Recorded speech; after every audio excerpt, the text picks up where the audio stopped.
बिस्मिल्लाहिर्रहमानिर्रहीम, अस्सलाम वालेकुम। इमरान खान साहब के जलसे ने कई रिकॉर्ड तोड़ दिए हैं। मैं खुद उस जलसे में मौजूद रहा हूं। अभी भी आप देख रहे होंगे मेरी शर्ट पर कहीं कहीं आपको पसीना नज़र आ रहा होगा। पूरा जलसा मैंने अटेंड किया है और मैं देख रहा था। दुख मुझे होता है कि बड़े बड़े सहाफ़ी भी दिखा रहे थे। अभी जलसा सही तरह से शुरू नहीं हुआ था और वो ड्रोन शॉट्स दिखा रहे हैं कि देखें जी इमरान खान की तकरीर हो रही है। कोई इमरान खान की उस वक्त तकरीर नहीं हो रही थी। हाँ, कहीं अगर कोई उनका पुराना क्लिप या नारा चल रहा था, जैसे जैसे लोग आ रहे हैं, जैसे जितने लोग आ चुके हैं तो उनको भी तो दिखाना है कि ताकि वो उन पुरजोश रहे, तो वो ज़रूर किसी स्क्रीन पर चल रहा होगा। उससे पहले तो यानी इमरान खान के आने से पहले ही जलसा भर चुकी थी और उसके बावजूद लोग आते गए। जितने लोग अंदर थे इससे ज़्यादा बाहर थे। बहुत ही एक वक्त में तो ऐसे खौफ आ रहा था क्योंकि गेट बंद करने पड़ गए कुछ इनक्लोजर्स पर, लेकिन लोग अंदर आना चाह रहे थे। तो ये मुझे समझ नहीं आती कि अपनी क्रेडिबिलिटी क्यों तबाह कर लेते हैं कुछ चैनल्स, कुछ बड़े बड़े सहाफ़ी। और इमरान खान साहब ने जो तकरीर की है, जिस तरह से पिछले कोई 1-1.5 माह से जो बयानिया बनाया गया कि जी इमरान खान फौज के खिलाफ है, उसको तो इमरान खान साहब ने उड़ा कर रख दिया। फिर कहा कि जी नवाज शरीफ तुम आओ पाकिस्तान। सितंबर के आखिर में नवाज शरीफ को पाकिस्तान लाने की साजिश हो रही है और इमरान खान साहब ने कहा जी मुझे नाहल करने की साजिश हो रही है कि फिर अच्छा कहा जाएगा देखो नवाज शरीफ भी आ गया है, आपको नाहल कर दिया हुआ है, आपको भी हम मौका देते हैं, आप भी आ जाएं इलेक्शन में। तो इसलिए इमरान खान तुम नवाज शरीफ के साथ डील कर लो। कहते हैं जी मैं कभी एनआरओ नहीं दूंगा। ना सिर्फ ये बल्कि उन्होंने कहा कि आओ इमरान खान ने कहा आओ नवाज शरीफ, मैं तुम्हारा इस्तकबाल करता हूं, देखना जरा कैसे होता है। और कहा कि जिस तरह आज मुझे 14 अगस्त मनाने की खुशी हो रही है, इस तरह की 14 अगस्त मैंने कभी जिंदगी में नहीं मनाई। तो अब इमरान खान साहब ने आइंदा का अमल भी दे दिया है। अब पाकिस्तान के मुख्तलिफ शहरों में जाकर वो जलसे करेंगे। अब उन्होंने नौजवानों को भी एक्टिव कर दिया है कि उन्होंने घर घर कैंपेन करनी है, तो वो इलेक्शन मोड में जा चुके हैं। अब दूसरी तरफ शहबाज शरीफ साहब की तकरीर थी जो कोई सुन ही नहीं रहा था, यकीन जाने। बल्कि मैंने देखा कि एक चैनल पर तो यूट्यूब पर 65 लोग देख रहे थे, 65 लोग प्राइम मिनिस्टर को देख रहे हैं। और सदीक जान ने कहा जी 62 तो इनकी काबीना है, पता नहीं अब बाकी 3 लोग कोई और होंगे। तो ये तो हाल हो गया शहबाज शरीफ का। दूसरी तरफ मेला लूट लिया है परवेज़ इलाही साहब ने। परवेज़ इलाही साहब ने तो ऐलान कर दिया है कि राना सनाउल्लाह, मुझे पता है केसेस को किस तरह कानून के तहत आगे बढ़ाना है और तुम्हें तो फांसी तक पहुंचाएंगे, फांसी। अब यकीन वो मॉडल टाउन केस का हवाला दे रहे हैं। तो परवेज़ इलाही ने तो जो ऐलान कर दिया है, वहां पर मैं सोच भी नहीं सकता था कि परवेज़ इलाही साहब की तकरीर पर इस तरह का रिस्पॉन्स और इतना जोश व खरोश होगा। यकीन जानिए, मैं वहां पर पूरी वीडियो बनाई क्योंकि बड़ा मुश्किल हो जाता है, वहाँ पर मिली नगमे भी चल रहे होते हैं, बात करना। तो वीडियो इंशाल्लाह आप देखेंगे, वो अब एडिट होकर प्रॉपरली उसको चलाएंगे कि वहाँ पर लोग क्या बातें कर रहे थे पीडीएम के खिलाफ और लोगों का क्या जज्बा था, बच्चे क्यों आ रहे थे, वो सब कुछ उसमें है। वो वीडियो आपने ज़रूर देखनी है, उस पर आपको नज़र आएगा, असल हक़ाइक़ नज़र आएंगे, कितनी बड़ी तादाद में लोग आए थे। मैं आपको अल्फाज में बयान नहीं कर सकता। यानी सीढ़ियों में भी लोग बैठे हुए थे, कोई जगह आने जाने के लिए जो रास्ता था वहाँ भी लोग थे।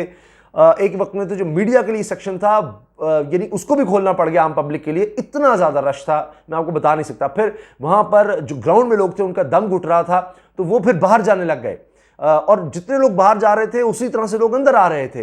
इतने, यानी मुझे तो लगता है कि लाखों की तादाद में लोगों ने अटेंड किया है जलसा, क्योंकि बहुत से लोग आ भी रहे थे, जा रहे थे, इस वजह से कि इतनी ज़्यादा वहाँ सफोकेशन हो रही थी, सांस नहीं आ रहा था। तो उसके बावजूद खचाखच भरा हुआ था। आप यकीन जानिए, स्टेडियम 45,000 जगह थी, बताते हैं कि जी स्टेडियम में बैठने की और उससे ज़्यादा लोग आ चुके थे। क्योंकि मैंने अर्ज़ किया कि स्टेडियम में लोग बैठे थे, मैंने अपनी आंखों से देखा है, जंगलों पर लोग बैठे, जंगले पर जगह नहीं है तो जंगले के ऊपर लोग बैठ गए। अंदाज़ा लगाइए आप, अंदर लोग खड़े थे, रास्तों में थे, बाहर लोग थे, स्क्रीन्स पर लोग देख रहे थे, बयान से बाहर है। तो अब नौजवान जिस तरह से वहां पर थे, उनसे मैंने सवालात भी किए। खैर वो अगली वीडियो में होगा। तो अभी तो जनाब बात हो रही है परवेज़ इलाही साहब की, इमरान खान साहब की तकरीर की। अब इमरान खान साहब ने जिस तरह की तकरीर की है, मैं देख रहा था सीनियर जर्नलिस्ट इमरान खान साहब पर तनकीद करते हैं, वो भी ये कह रहे थे कि जी ये तो मानना पड़ेगा कि इमरान खान ने बड़ी प्लानिंग के साथ तकरीर की, फिर उसमें मुख्तलिफ क्लिप्स चलाए, अपनी ज़िंदगी का हवाला दिया और जिस तरह से उन्होंने साबित करके दिखाया कि जी तहरीक इंसाफ या इमरान खान नहीं फ़ौज के खिलाफ, बल्कि पीडीएम के लोग फ़ौज के खिलाफ क्या बात करते रहे। तो हम तो सोच भी नहीं सकते तहरीक इंसाफ कभी फ़ौज के खिलाफ जाएगी। एक तो उस एक बयानी को उन्होंने बिल्कुल ख़त्म करके रख दिया, उड़ा कर रख दिया। फिर उन्होंने दिखा दिया कि पब्लिक कितनी उनके साथ है। हर जलसे में, हर आने वाले जलसे में और ज्यादा लोग नजर आते हैं, और ज्यादा पुरजोश लोग नजर आते हैं। और अभी आप हर शहर में देख लीजिएगा। फिर आपने देखा कि बोल न्यूज पाकिस्तान में नंबर 1 बहुत बड़े मार्जिन से आपको नजर आ रहा है। क्यों? पूरे जलसे की कवरेज सिर्फ उसने दिखाई है। यह वजह है, इतनी ज्यादा तादाद में लोग देख रहे हैं। बोल न्यूज ने रिकॉर्ड तोड़ दिए, अपने रिकॉर्ड तोड़ दिए। और पाकिस्तान में आप जितने भी मीटर्स देख लें, जिस लिहाज से भी देख लें, नंबर 1 चैनल। कहीं ज्यादा वो जो बड़े चैनल होने का दावा करते थे, एयर वाई को तो जाहिर है आपने देख लिया कि उस पर तो कदगरें और मसाइल। तो अब बोल न्यूज के लिए भी बड़ा टिकटिकी लगाकर उसको देखा जा रहा है, लेकिन कहीं से कहीं चला गया बोल न्यूज। तो जो अवाम की बात करेगा, जो हकीकत दिखाएगा, वो चैनल आप देख लीजिए, लोग उसको देखेंगे। अच्छा जनाब, अब परवेज इलाही साहब ने क्या कहा है कि जिस पर अब परेशानी है। एक तो अता तारड़ के घर छापे पड़ रहे हैं, हर जगह वो खबर चली, अता तारड़ के छापे, अता तारड़ सब परेशान है, वो इस्लामाबाद से नहीं निकल पा रहे। परवेज इलाही साहब ने कहा है, वज़ीर आला पंजाब हैं, और उन्होंने ये नहीं कि जनाब जज्बात में पूरा सोच समझ कर लिख कर भी वो चीज़ें लेकर आए हुए थे। परवेज इलाही साहब का कहना है कि जी 25 मई को ज्यादती करने वालों से बदला लेने तक चैन से नहीं बैठूंगा। मुझे पता है कानून के तहत इनके साथ कैसा सलूक करना है। राना सनाउल्लाह तुम्हारे खिलाफ केस ला रहे हैं, तुम जेल जाने वाले हो, तुम्हें फांसी की सजा होगी, फांसी की सजा। अच्छा, मेरा गला भी थोड़ा बैठ रहा है, वहां पर बहुत ज़्यादा चैनल्स, मतलब यूट्यूबर्स और दीगर लोग भी थे, तो कोशिश थी जितने लोगों के साथ बात हो सके। बहुत से लोग चाह रहे थे, उनसे जलसे के हवाले से पूछ रहे थे, तो इस तरह से मेरा गला कुछ बैठ गया। तो मैंने ऐसा क्राउड, इस तरह का जलसा, इतना भरपूर जलसा कहें, लोगों का जोशो खरोश देखें, नहीं देखा। आप यकीन जाने, इमरान खान साहब के जलसों में जिस तरह का जोशो खरोश होता था, उसका रिकॉर्ड टूट गया है। लोग और ज़्यादा जोशो खरोश के साथ, जब कौमी तराना वहाँ पर था, जब सुन रहे थे, जिस तरह खड़े हो रहे थे, बच्चे बूढ़े जवान, मैं आपको बता नहीं सकता। जो लोग मेरे पास आकर जो कमेंट्स दे रहे थे, मैं आपको क्या बताऊं किस तरह लोग कितने जज्बाती पाकिस्तान के लिए, आज़ादी के हवाले से। कब हमने हकीकी आज़ादी हासिल करनी है, हमने हकीकी आज़ादी हासिल करने हैं, हम नहीं इमरान खान गिरफ्तार होने देंगे, उन्होंने कुछ किया तो मामला इनसे संभलेंगे नहीं, हम नहीं छोड़ेंगे। इतने जज्बाती लोग। तो जनाब अब देखिए, इमरान खान साहब ने वहाँ पर वो वीडियोज़ भी चलाई 25 मई को लॉन्ग मार्च में, जिस तरह तशद्दुद और जुल्म किया गया, वो भी उन्होंने दिखाया। फिर जनाब अब ये बड़ा सीरियस है कि राना सनाउल्लाह के हवाले से अब परवेज इलाही साहब ने तो टारगेट बना लिया है कि जनाब तुम्हें जेल डालेंगे, फांसी होगी तुम्हें। अब परवेज इलाही साहब ने कहा, जी इमरान खान के विजन को आगे लेकर चलूंगा। मेरी बनाई गई सर्विस 1122 आज भी दुखी इंसानियत के लिए काम कर रही है। मैंने अपने गुज़श्ता दौर में तालीम के शोबे में ज़बरदस्त काम किया, तालिब इल्म को मुफ्त किताबों की सहूलत फराहम की। हेल्थ कार्ड को शहबाज हुकूमत ने बंद कर दिया था, हेल्थ कार्ड को एक बार फिर से पंजाब के हर कोने तक पहुँचाएंगे। हमने हुकूमत में आते ही ताजरों के लिए बाजार खोल दिए। मेरे पास फार्मूला है, महंगाई खत्म कर देंगे। आप तो मोदी को बच्चों की शादियों पर बुला रहे थे, आपने अपनी पग मोदी के सर पर रख दी।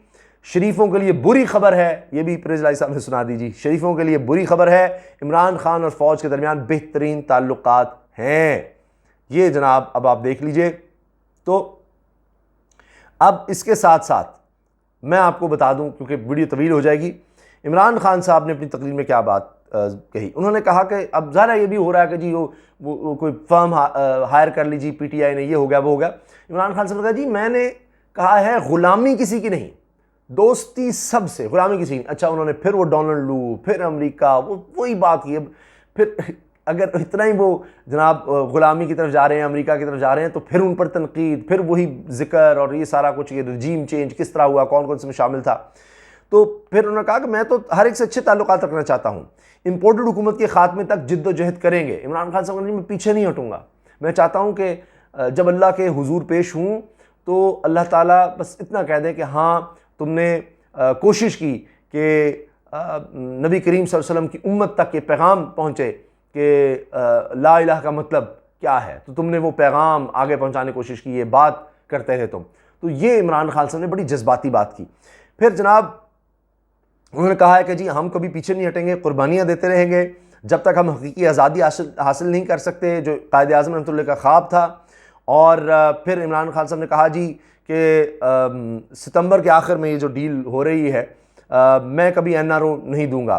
फिर ये कि जी किरदार कुशी की साजिश चल रही है, मेरी किरदार कुशी की। और फिर ज़मीर फरोश और लिफाफे टीवी, वो सब पूरे चैनल्स हैं जो इसको बढ़ा चढ़ाकर बार बार बना कर पेश कर रहे हैं। एयरवाई का क्या कसूर था, अगर शहबाज गिल ने कुछ गलत कहा तो एयरवाई का इसमें क्या कसूर था, उसको बंद कर दिया। सोशल मीडिया पर क्रैकडाउन हो रहा है, बच्चों को उठाया जा रहा है, अदलिया को तकसीम करने की साजिश हो रही है, क्योंकि ये इसी तरह से तकसीम करके फैसले लेते हैं अदलिया से। फिर इमरान खान और फ़ौज को लड़ाने की खौफनाक साजिश है। और फिर इन्होंने कहा कि मैं कैसे चाहूँगा कि मुल्क की फ़ौज कमज़ोर हो, मुल्क में मसाइल हैं और मैं क्यों चाहूँगा फ़ौज कमज़ोर हो। और फिर उन्होंने कहा कि आखिर में कि अवाम में निकलने का फ़ैसला कर लिया है, उन्होंने पूरा शेड्यूल दे दिया है। और उन्होंने कहा कि जरदारी का अब सही मानों में मुकाबला करने का मौका नहीं मिल रहा था, अब मैं इसका मुकाबला करूँगा। और ये पाकिस्तान का बड़ा लुटेरा है, इसने सिंध के अवाम से जुल्म किया है, इनको ग़ुलाम बनाया हुआ है। सिंध के अवाम पर FIR करके इनका पैसा लूट कर ये बाहर ले जाए तो सिंध में वो इमरान खान साहब ने, मैं सिंध आ रहा हूँ, सक्खर, हैदराबाद आ रहा हूँ, इसके बाद इस्लामाबाद, पेशावर, मर्दान, अटक, एबटाबाद, मुल्तान, फिर बहावलपुर, सरगोदा, जेहलम, गुजरात, फैसलाबाद और गुजरांवाला और आखिर में कोयटा। तो पूरे पाकिस्तान में इमरान खान साहब फिर जलसे करने जा रहे हैं, लोगों को मोबिलाइज़ करने जा रहे हैं। मैं आपको अभी से बता रहा हूँ कि ये पिछले जो जलसों के रिकॉर्ड हैं इमरान खान साहब वो तोड़ देंगे। और अब PDM के पास कुछ भी नहीं है, आएँ बाएँ शाएँ है, वो कुछ नहीं कर पा रहे। और इमरान खान साहब ने कहा है नौजवानों की एक टाइगर फोर्स बना रहा हूँ जिसमें हमारी बेटियां और नौजवान होंगे। तहरीक पाकिस्तान में उस वक्त की नस्ल घर घर जिस तरह गए थे इसी तरह ये भी घर घर जाएं, निकलें, हमारी बेटियां और नौजवान तैयार हो जाओ, घर घर जाकर हकीकी आज़ादी का पैगाम लोगों के पास लेकर जाना है। और उसके लिए एक बड़ा मुनज़्ज़म पूरा प्लान तहरीक इंसाफ लेकर आ रही है। तो जनाब भरपूर जलसा था। इमरान खान साहब ने पूरा एक एक पॉइंट सोच समझ कर और पूरा तैयारी के साथ उन्होंने तकरीर की, साथ साथ क्लिप्स चलाते रहे, एक एक चीज़ के साबित किया उन्होंने अपनी हर बात को कि मैं पहले दिन से क्या कह रहा हूँ। उनकी जो पहली 26 साल पुरानी तकरीरें हैं उनमें इय्याक नअबुदु व इय्याक नस्तईन कि हमने किसी के आगे, अल्लाह के सिवा किसी के आगे नहीं झुकना, किसी की ग़ुलामी नहीं करनी, वो बातें, तो वो सब वो कह रहे हैं पहले दिन से मैं जिस चीज़ को लेकर चल रहा हूँ तो आज भी मैं उस पर कायम हूँ। और फिर फ़ौज का हवाला जिस मैंने अर्ज़ किया। तो अब जितना भी देखिए, फैक्ट को, आपको हकीकत को, सच को झुटलाया नहीं जा सकता। आप लाख कोशिश कर लें, जिस तरह मैंने बताया ना, कभी कोई विजुअल, कभी वो अगली वीडियो में आप सब देख लेंगे लोगों के जज्बात, वो आपने मिस नहीं करनी। बड़ी एक्सक्लूसिव वो वीडियो है, इंशाल्लाह वो एडिट करके फिर आपके सामने लेकर आएंगे। अपने जज्बात का इज़हार, अपनी राय का इज़हार कमेंट सेक्शन में ज़रूर कीजिएगा। अल्लाह हाफ़िज़।